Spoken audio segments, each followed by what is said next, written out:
Carol. She's a recent graduate of our yoga teacher training program, and she has agreed to help me with this video. Alicia, one of our other graduates from the program, is teaching a group yoga class, and a student has arthritis in her foot. Alicia was wanting to do a standing balancing pose, tree pose, Vrikshasana, and she was curious what she could do with the student that would be safe and still help the student feel confident and part of the group. One of the tricky things teaching group classes is that you do want to keep your students safe and help them progress. You don't want to injure them, so sometimes you have to find things that will meet both goals. So Carol is going to work with me. We're going to do a few different options for tree pose.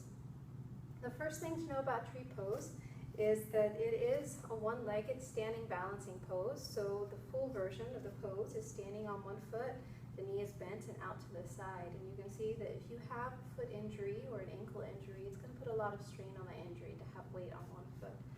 What I like to do with students to check the safety of the posture is dynamic movement first, so that they know what range of motion is comfortable and safe for them, and so that I can see as well what range of motion is appropriate for them to do in class. So Carol, we're going to do a little bit of movement. I'll just kind of guide you through, and I think you've done most of this before, so it'll be a little familiar. But stand, both of your feet sort of in a comfortable position. And the first thing we're going to do is test how much weight is comfortable to have on one foot and the other foot. So very simply, you're just going to inhale and lift one heel, and then you're going to exhale and put it back down. You'll inhale, lift your other heel, and you'll exhale and put it back down. And do that a couple more times. Inhale, take one heel up, exhale back down, inhale the heel up, and exhale down. So one more time on each side.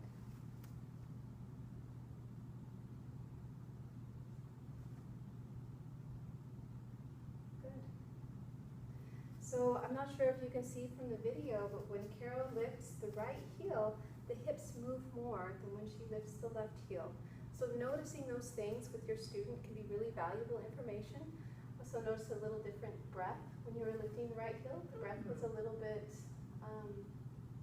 tighter, as might be how I describe it. So these are cues to help you know that on one side it is different than on the other side. So you'll want to be looking out for those with your students. You know, you can ask them if they feel pain, but sometimes they're so used to pain that they don't feel it anymore. And you kind of have to look out for these other cues in their body language or in their breath. So Carol, we're going to do a little bit something else with this foot. So the student who has arthritis in one foot may be able to do the full version of the pose without any problem on one side. And so I would go for that. Now if she does want to try it on the other side, you can have her against a wall. So Carol, why don't you step off your mat and come against the wall here. You can have the student against the wall, and let's imagine that it's Carol's left foot that has arthritis. So we're going to protect this left foot a little bit, and she's going to lean against the wall a little bit. So you'll put some weight in that hand. And that way the hand is also holding, not just the left foot. And then when you lift this right heel, it's really quite easy. I mean, it's no trouble at all to lift the right heel and put it down. So a wall is always handy. If you don't have a wall you have access to, you could use a door frame or a chair, but you'll probably have a wall, I'm sure, or a tree if you're outside. So that's option number one, is to put the weight on something else. Option number two is to get her into the pose in a safe way. Might be to have a chair or a stack of blocks nearby that she can put her foot on and turn the leg out to the side. That way she can have weight in both feet still. Option number three is my favorite option, is to teach her something else to do that will help work her toward the same goals. So the goals for tree pose are balance, focus. There's a little external rotation for the hip. So you don't have to be in this version of the pose to get benefit, especially if this version of the pose hurts. So Carol, we're going to do a little tree pose with both feet on the ground. So I'll walk you through it. Keep your hand on the wall there. So you're going to inhale and lift your heel just like you did, and exhale and put it down. The next time you'll inhale and lift your heel. You'll exhale, pause. breath in right here. And exhale and put the foot down. So Carol is not showing any signs of strain with this, so we are clear to proceed. We're going to inhale and lift the heel.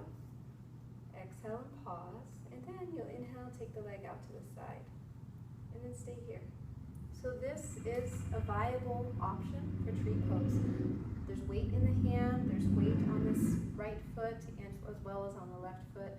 So the weight is distributed through the body and not just on the single leg. So you can relax, Carol. Thank you so much, Carol, for doing this video with me. Thank you for your question, Alicia. I hope that helps. Namaste.